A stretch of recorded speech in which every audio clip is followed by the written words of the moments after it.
members. Good evening, everyone. Tonight, I'm Grace Green, and tonight we're going to be looking at the 4 different countries' COVID responses to the COVID-19 pandemic. So first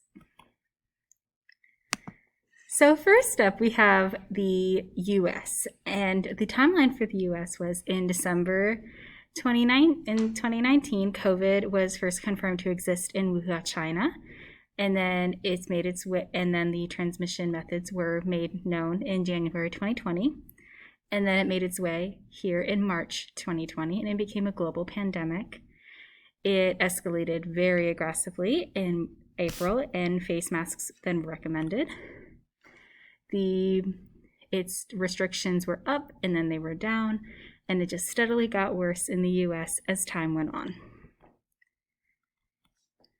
The U.S. culture is a very individualistic culture. We in the U.S. members are very focused on themselves, and there is little regard to anyone else. It's been the norm for around 130 years, and it is so closely recognized with society, with the social norms of social classes, and with economic growth. Our government system most resembles a federal democratic republic. We have 3 branches of our federal government: the legislative, the executive, and the judicial, which are, in a sense, the lawmakers, enforcers, and the interpreters. They all function on a system of checks and balances, where each branch can control other aspects of other branches, in a sense, so no one ends up with too much power at once. The U.S. government's reaction to the COVID-19 pandemic was the CDC recommended wearing a mask, social distancing, washing hands, being on the lookout for symptoms, quarantine, and listen to your senator. There was no federal action, there was no travel ban, and there was no federal mandate on anything. It was up to the citizen. 55% of the citizens were incredibly unimpressed. Very few people trusted the medical science, and more were focused on the closing down of the economy and how that was going to affect everyone. There were protests to lift COVID restrictions, and many states opened up because of it. So as a result, between February and September, there were 188,470 confirmed deaths from COVID-19, and if you include flu and pneumonia, it would be 301,553. And these are only the deaths that have been certified through death certificates, which can take up to 2 weeks to process. Thank you.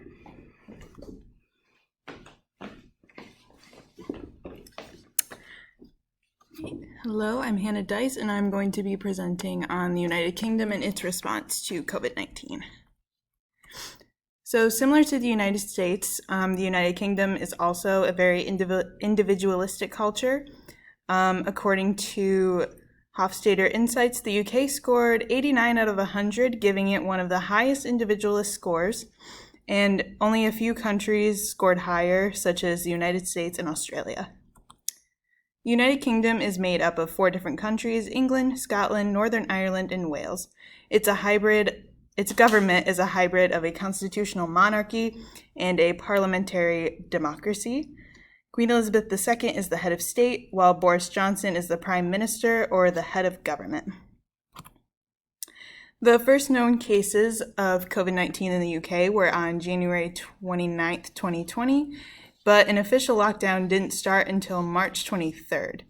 The UK's Scientific Advisory Group for Emergencies initially rejected a lockdown because they believed there would be public opposition to it, and officials thought the best way to fight the virus was to build some degree of herd immunity. The public response to the virus was pretty similar to the US. People were told to socially distance, wash their hands, don't touch their face without washing their hands, wear a mask in public. And there were also protests about the lockdowns because people were worried about the economy shutting down, and they were also opposed to wearing masks. However, a large percentage of citizens, about 43%, believe that the government wasn't doing enough to combat the health impacts of the virus. And then as of September 24th, 2020, there have been 416,363 confirmed cases of COVID, and 41,902 deaths.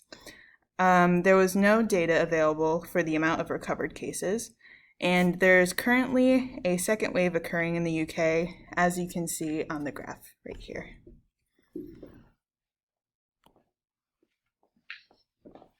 Hello everyone, my name is Deshani Ramtron and I will be speaking about Italy's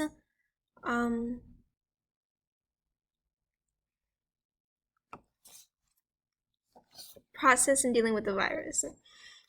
So Italy's culture is very heavily steeped in arts, architecture, music, family, and food. It is home to over 62 million people. And is very grounded in family orientation, and it, of course, is popular in architecture as well. The government system Italy has is a parliamentary republic. It is known as the Italian Republic. It has 4 parts to it, the executive, judicial, and legislative branches, and which is very similar to the US. The government constitutes the fundamental principles of rights and duties of citizens and organizations of the Republic. So as for the government and public response, a lot of people were skeptical. The systematic inability and failure to listen and act accordingly basically was the rise for the virus. Because of the because everyone was skeptical about the virus. So they dealt with the COVID issues by issuing a series of orders which gradually increased the restriction on the lockdown within different areas, or as they call it, red zones. This was, however, backfired for 2 reasons. One being it was inconsistent with the rapid exponential growth of the virus. No one really knew what was happening and what the situation might come out to be. And also the growth was happening way too fast. The second reason as to why it failed was because the selective approach with only shutting down the red zones facilitated the spread of the virus as well.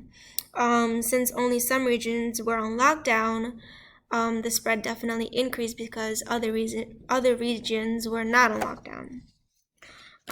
As for the outcomes, they currently have 132,000 confirmed cases.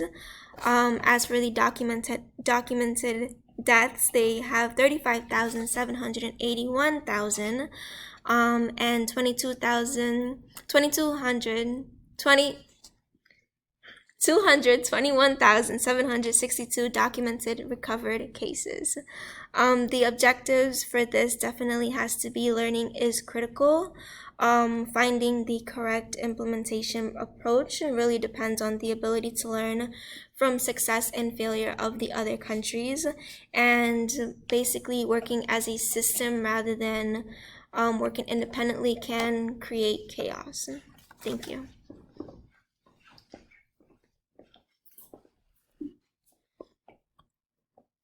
Hi, my name is Bumani Mangar, and my presentation will be based on the country New Zealand. So the culture of New Zealand, it's influenced by the Maori, and the custom is tikanga, and the important aspect of the tikanga is hospitality and kindness, also strong sense of respect and guardianship. So the New Zealand government system is a constitutional monarchy with a parliamentary system of government. This means the head of state is Queen Elizabeth II, who is represented by New Zealand Governor General, and that's Dame Patsy Reddy. And under the government system also follows the Prime Minister, Jacinda. Here you can see a timeline of New Zealand response to COVID-19. And we see they took different steps in dealing with COVID-19. And due to these different steps, it has been a success in preventing the virus. They also use the alert level summary or the alert system. And this say the level 1 to prepare the disease is contained in New Zealand. Level 2, reduce the disease is contained, but the risk of community transmission remains. Level 3 is restricted, high risk and disease is not contained, and level 4 is lockdown. So this is what they use to stay alert. Moving forward, here we have a summary of New Zealand response to COVID-19 from the government and the public. So the government acted quickly to contain the virus, introduced the 4-level of alert system. The Treasury announced New Zealand 12.1 billion recovery package and increased the figure up to 52 billion New Zealand dollars. And effective communication is in a variety of settings was very essential. The public, they rally together during the disaster and the crisis, and that's a norm for them. So the campaign built upon uniting against COVID-19, and the public opinion polls show that more than 80% support the government action, including lockdown. So we see that the public had a good, communication skill, and they stayed together during this pandemic. Then we see the outcomes of New Zealand as of the 26th of September 2020. Confirmed case was 1,475, and you have changes in the last 24 hours was 2 for that. And we see all the other figures. Here we see an outcome of cases. And here we have some questions for you all. What could we learn from other countries? Should we listen to other countries, or did the US handle the situation well for what it was? Thank you.